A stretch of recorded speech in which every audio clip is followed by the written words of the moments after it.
Miola, conta pra gente, por favor, um pouco da história da família Durigan quando eles chegaram ao Brasil.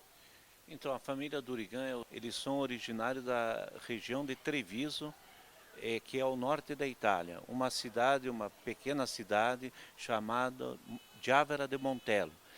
Nessa cidade, a família Durigan, desde os seus primórdios, sempre trabalharam com vinhos. E após a imigração, quando eles chegaram aqui, eles já tinham a cultura de fazer vinho de muitos anos e vieram aqui no Paraná, onde o clima era viável para a plantação das videiras e o solo era bem, as uvas tinham um grau muito bom para se fazer vinho. E eles, como todo italiano de origem italiana que depois vieram aqui no Brasil, tinham sempre nos fundos das casas os pareirais de uva. Entende?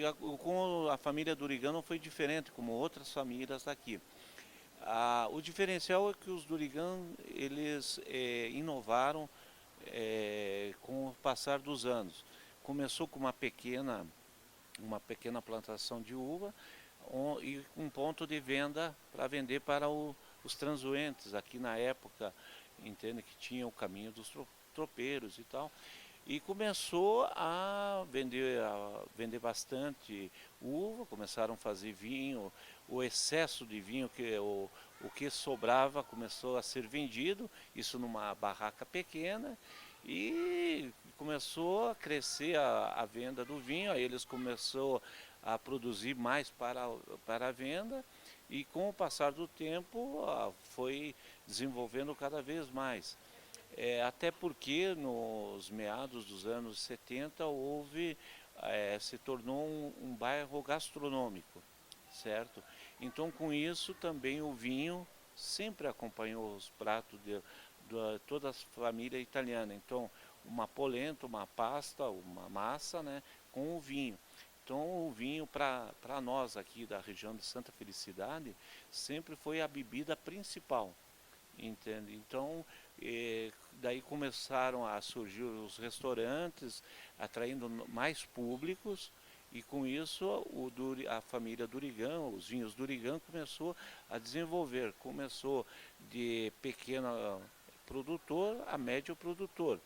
Hoje, os vinhos Durigan é uma das vinícolas do Brasil com o maior equipamentos de enologia de ponta do mundo. A maioria dos equipamentos hoje dos vinhos do Urigan é da região também de Treviso, onde que é o top da enologia mundial. Temos equipamentos da Velo, Della Toffola, e o que existe de melhor em equipamento para se fazer um bom vinho. Além do que, além do que a gente tem uma equipe grande de colaboradores, de funcionários que gostam do que eles fazem, trabalham conosco aqui, nos ajudam a manter o negócio. Quem são os principais tomadores de decisão dentro da família, o presidente, o CEO? Como que acontece esse momento nos vinhos Durigan? Então, o principal é o Olívio Durigan. Ele é o cabeça de tudo, tudo que tem feito aqui de obras, de ideias, parte tudo dele, certo? Aí ele distribui para os seus filhos, entende? E para as suas pessoas de confiança. Então, o filho dele, o enólogo, que é o Alan, entende? Ele é formado, fez pós-graduação, é um enólogo, um dos melhores enólogos do Brasil, entende? É, cuida da parte da fábrica, da produção do vinho.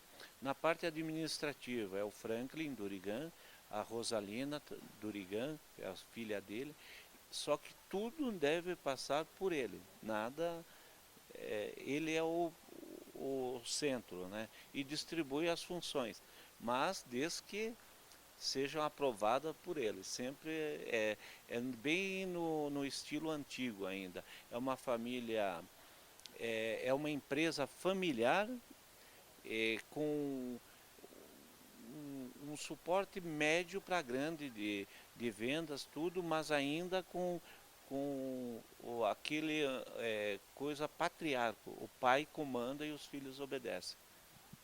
Vocês têm 2 lojas. Como que vocês consideram estrategicamente a localização dessas lojas? Então, na verdade, as duas lojas elas são importantes, né? Cada um exerce uma função. A primeira loja, no número 6169, ali em frente à igreja de Santa Felicidade, ali nós temos a fábrica, a parte de logística para distribuição dos vinhos que são vendidos via internet, sempre direto. Nós não temos representante, então a pessoa tem que fazer o pedido direto conosco. Então toda a parte administrativa funciona lá, a parte de produção funciona lá e a loja também tem uma loja muito bonita lá, com uma estrutura fantástica, também funciona lá. E aqui é o ponto mais, para o varejo, é a loja que mais vende, até pela sua localização, que nós pegamos o retorno do pessoal que vem dos restaurantes. Então a infraestrutura aqui é maior para nós atendermos também na parte de logística, o estacionamento, porque há temporada que nós recebemos 40, 50 ônibus de turismo num dia. Então tem que ter um estacionamento grande, uma infraestrutura muito grande, bastante atendentes, entende? Porque nós aqui, além de nós a gente não é só vender o vinho, nós apresentamos o vinho, a pessoa ela tem toda a degustação dos vinhos, queijo, salame, e a gente também preza muito pelo atendimento. Então não é uma questão de só vender e dar as costas para o cliente. Então nós temos clientes aqui que já já passaram gerações, os avós compravam os filhos, os netos. Então isso que é importante, além de vender, você manter um vínculo não só comercial, mas também de amizade. De onde vem a uva que vocês produzem os vinhos de vocês? Então, houve um período que aqui no Paraná teve uma peste que dizimou todos os pareirais, chamada de pérola. Então, hoje em dia, as uvas cultivadas em grande parte aqui de Santa Felicidade, ela não tem teor de grau, então a gente não tem mais a produção aqui, até porque se tornou um parque urbano. Então nós pegamos as uvas hoje, já dos produtores pré-selecionados do Rio Grande do Sul, parte do Paraná e de Santa Catarina, sendo que a maior produção vem do Rio Grande do Sul, que pega o Vale dos Vinhedos, pega Antônio Prado, Flores da Cunha, toda aquela região ali do Vale dos Vinhedos, Bento, toda aquela região. Os estudos demonstram que as uvas produzidas em locais de temperaturas mais altas são mais doces, produzem vinhos melhores. O Rio Grande do Sul é um local de baixas temperaturas. Ainda assim, vocês consideram estratégico manter esse fornecedor? Então, veja bem, existem cepas diferentes. Por exemplo, as cepas dos vinhos jovens e vinhos finos, vinhos jovens e tinto, ele precisa de extremamente baixa temperatura e depois alta temperatura. Ele precisa de um choque térmico para se ter uma uva boa. Então, os vinhos tintos, esse choque de temperatura faz com que você tenha um vinho de melhor qualidade. E nos vinhos brancos, como boa parte pós o inverno, que vem a primavera, quando os cachos estão se fazendo, eles ficam nos coli quer dizer nas costas das montanhas. Coli é uma palavra italiana, eu não sei como dizer em português. Fica nas montanhas, nos montes, e o sol reflete 12 horas no dia. Então, e a tecnologia faz com que nós tenhamos um vinho branco de qualidade. Hoje o terroir brasileiro é um dos melhores espumantes do mundo. Então, eu não quero contradizer o que está escrito ali, mas não é 100% real isso. Que, lógico, no Vale São Francisco, onde a família Miolo se instalou, eles conseguem fazer duas safras e meia, até 3 safras, por ano, devido que o ambiente quente, o clima muito quente. E saem uns vinhos fantásticos, uvas, geralmente uvas brancas, cepas brancas. Mas o Rio Grande do Sul, o Brasil hoje, a parte aqui do sul, que é o frio, eu acho que colabora, tanto que na Europa nós temos neve, entende? Na Europa nós temos neve, períodos de neve e altas temperaturas no verão. Então isso que faz com que a qualidade do vinho seja boa. É o excesso de frio, com geadas fortíssimas, frio, muito frio, e depois temperaturas altas. Às vezes, o que nos interfere de ter um vinho de qualidade, para quem não tem tecnologia, é no período da colheita, da vendimia, começa a chover demais. O que acontece? Todo aquele doce da uva, ela fica com alto teor de água. Então, se você não tiver um equipamento que nós temos, que depois do mosto, o mosto é quando você moe a uva, fica o mosto é todo aquele líquido. Então nós temos uma máquina que veio da região de Treviso, ela é tipo uma centrífuga, entende? É uma prensa pneumática que ela gira em alta rotação e ela retira o excesso de água e deixa o mosto 100%. Por isso que hoje, mesmo com todas as intempéries do clima, a tecnologia faz com que a gente consiga fazer um vinho bom através disso. Filtros de alta qualidade, equipamentos de resfriamento, de pós a fermentação. Então tudo isso agregado faz com que nós tenhamos um vinho de qualidade. No caso da estratégia, essa organização faz um planejamento estratégico? Por quanto tempo vocês costumam fazer esse planejamento? E como que vocês lidam com esse planejamento no decorrer do movimento econômico, do movimento político? Como que acontece esse planejamento estratégico para vocês? Então, o nosso foco principal, se tratando num ponto turístico de Curitiba, nós sempre temos colaboradores, entende? Nós temos o Convention Bureau, que é o que organiza os maiores eventos aqui em Curitiba, os grandes congressos. Nós temos as agências de turismo que trazem os turistas para cá, entende? Então a gente sempre está, a gente é parceiro deles, entende? Nós trabalhamos todos em conjunto, entende? E então existe períodos de alta e baixa temporada, certo? Como Curitiba tem sido, a partir, acredito, de uns 10 anos para cá, tem trazido muito clientes de negócios, homens de negócio que vêm para os congressos e tal. Com isso tem fomentado muitos negócios aqui em Curitiba, certo? Então, então tem as épocas das temporadas, que é épocas de viagem, que é novembro, dezembro, janeiro e fevereiro. Aí tem a época de carnaval, que é muito forte para nós. Quem não gosta de carnaval vem para Curitiba.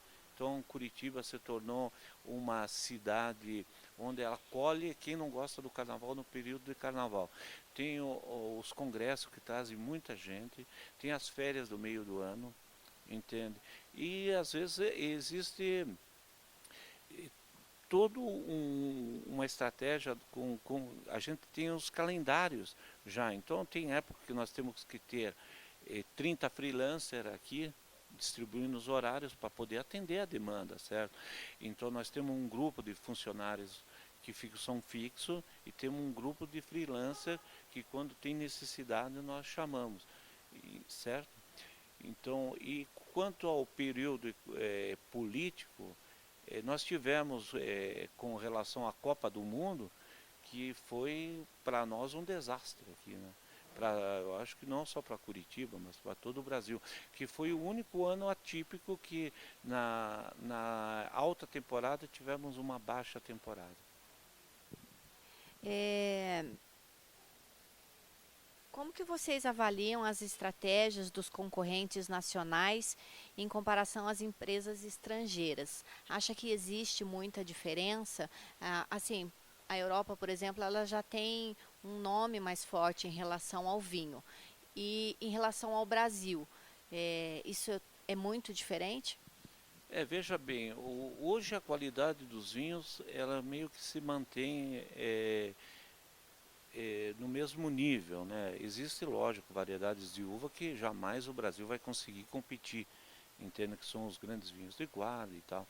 Agora, o grande problema da indústria brasileira é os altos tributos empregados nela, porque você veja, eu vou falar com relação aos vinhos do Urigão, mas é o que todos os agricultores, todos os cantineiros estão passando. O imposto cobrado dos vinhos brasileiros é extremamente, é um absurdo, certo? Porque você paga um imposto na uva, você paga um imposto no frete, você paga um imposto na hora de vender e tal. E os vinhos de fora vêm tem a fronteira seca, que vem um monte de vinho sem custo. Então, além de você ter problema do custo, entende? O vinho, por exemplo, argentino, chileno, vem pela fronteira seca sem pagar imposto, aí você tem que produzir o vinho, fazer o vinho, você pagar as taxas, paga tudo, os custos, então fica uma competição meia desigual. Mas a nossa estratégia de venda é vender direto para o consumidor. Então não ter grandes revendas, nada. O cliente vem, nós vendemos no varejo. Então, como o Durigan tem um ponto turístico, tem uma logística boa, dá. Mas para quem produz o vinho para vender direto, deve estar passando um momento muito difícil, porque a concorrência é desumana.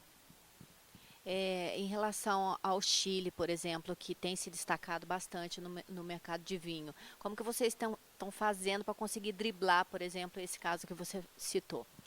É a qualidade, né? Não tem outro jeito a não ser você investir em qualidade, ter um vinho de qualidade para competir e, e trabalhar cada vez mais. Agora o Chile hoje na América do Sul e do mundo é um dos melhores vinhos de certas cepas. A Argentina, a região de Mendoza, fazem vinhos fantásticos também. O Brasil, o espumante brasileiro é o melhor do mundo, um dos melhores do mundo, né? Não vou dizer o melhor. Então, o brasileiro hoje, ele tem uma noção do que é beber o vinho. O vinho é saúde. Então, através da mídia, o povo brasileiro está conscientizado que tomar vinho faz bem, e isso faz com que o aumento tenha o aumento per capita aumente, certo? Então é essa a esperança, que o povo saiba que o vinho é uma bebida que tomado moderadamente faz bem à saúde e que o Brasil, o governo brasileiro revise essa parte de taxação, ou se não, cobrar os impostos dos vinhos que vêm de fora, porque isso é o que atrapalha o desenvolvimento da indústria brasileira de vinhos. A lei que foi feita do Mercosul para proteger o vinho nacional ajudou vocês de alguma forma? Veja bem, a lei ela veio para colocar uma quantidade maior na vitrine do vinho nacional e menor. E eu acho que não ajuda, mas não resolve. O que resolve é uma taxação de tributo do vinho estrangeiro quando chega aqui no Brasil. Como o nosso vinho vai para fora, é taxado. Então eu acho que o vinho estrangeiro que chegasse no Brasil tinha que pagar o mesmo imposto do nosso. Aí eu acho que seria uma competitividade justa, né? Agora, senão, não vejo grandes benefícios de colocar na prateleira mais vinhos nacionais. Lógico, ajuda, mas não resolve. Em relação aos recursos necessários para a produção do vinho, matéria-prima, o maquinário, você falou que os equipamentos de vocês são importados. Existe muita dificuldade enfrentada por vocês da Vinhos do Origã? Veja, infelizmente é o que eu digo, né? No Brasil quem produz muito não tem muitos recursos, né? Então a gente tem que, é, lógico, existe uma linha de financiamento que o governo às vezes ajuda, às vezes recurso próprio BNDES e tal. Os bancos também, que a empresa é ligada e tal, mas a maioria dos equipamentos a gente faz questão de não prolongar muito, pagar já para não ficar endividado, né? Então, na época que os equipamentos foram comprados, a economia do Brasil estava boa, então foi um bom motivo para se comprar.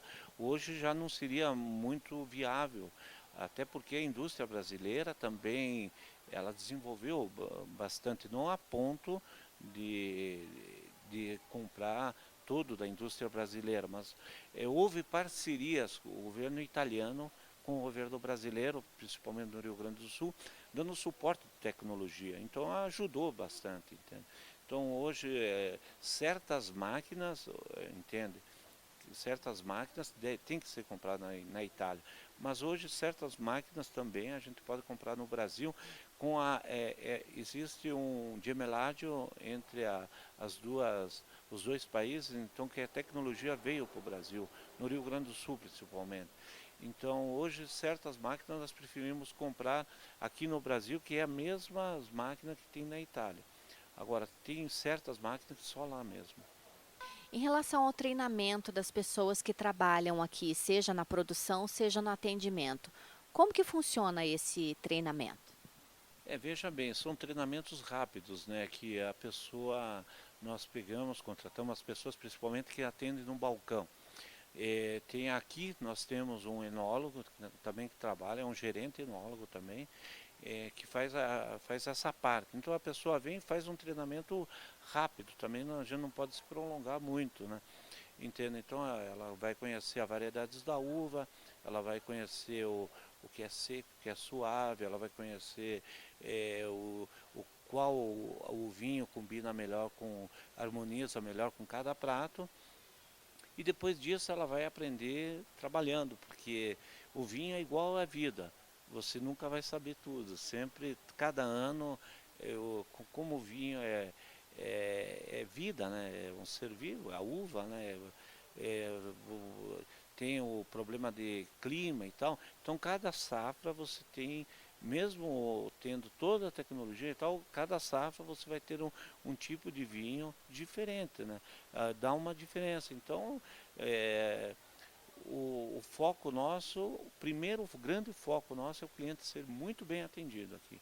Isso é o foco principal. É que ele se sinta em casa, entende? E dentro disso a gente faz o possível para os nossos vendedores ter um treinamento básico. Não vou dizer que são todos sommelier, enólogos, não. São atendentes que gostam do que fazem. Se nós fôssemos olhar a cadeia de produção de vocês, o que você considera mais importante? Além dos funcionários, eu acho que o atendimento, o produto, a localização, a simpatia que esse local trouxe para Curitiba, o charme e tal. Entende? Aqui, os sábados são dezenas de noivas que vêm aqui fazer as suas fotos de casamento. Então, se tornou primeiro foco é o atendimento ao público. O nosso produto, a qualidade é excelente. Entende? A gente não vende só os vinhos que produzimos, nós revendemos produtos, temos um empório grande de parte de massas, queijo, salames, embutidos, chocolate. Então a pessoa é difícil entrar no Durigão sem levar nada. Então, para encerrar, Miola, como que você vê a estratégia de vocês dentro do mercado de vinhos? Você disse que não, que vocês fazem venda direta para o consumidor. Eh, a importação, por exemplo, é uma coisa que vocês não pensam? Não, não pensamos, até porque nós não temos como. Para você manter uma qualidade de vinho boa, você tem que. Não adianta ter alta quantidade e pouca qualidade. Então nós preferimos ter uma quantidade menor e uma qualidade maior.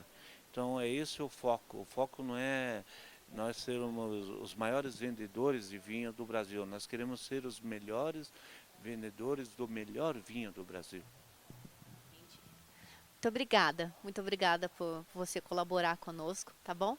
Por favor, estamos sempre às ordens e quando vocês quiserem tomar um vinho, um suco, um espumante, um queijo, um salame, vocês, os seus, estão em casa aqui, tá ok? Nada.